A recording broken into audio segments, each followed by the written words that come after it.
اللہ پاک جل شانہ قرآن پاک میں ارشاد فرماتے ہیں، قل ان کنتم تحبون اللہ فاتبعونی یحببکم اللہ، اگر تم یہ چاہتے ہو کہ تم اللہ سے محبت کرو تو مجھ کی یعنی رسول اللہ صلی اللہ علیہ وسلم کی اتباع کرو تو اللہ تم سے محبت کرنے لگ جائیں گے۔ تم اللہ سے محبت کرنا چاہتے ہو، اللہ تم سے محبت کرنے لگ جائیں گے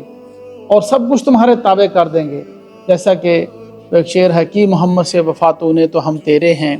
یہ جہاں چیز ہے کیا لوح و قلم تیرے ہیں۔ یعنی محمد سے وفا کرو گے تو لوح و قلم سب چیزیں اللہ پاک تابع کر دیں گے۔ ایک اور نبی پاک صلی اللہ علیہ وسلم کی شان اقدس میں جو ہے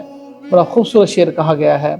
یہ پھول نہ ہوتے تو کلیوں کا تبسم بھی نہ ہوتا، یہ گل نہ ہوتا تو بلبل کا ترنم بھی نہ ہوتا، نقش ہستی میں یہ غنچے بھی پریشاں ہوتے،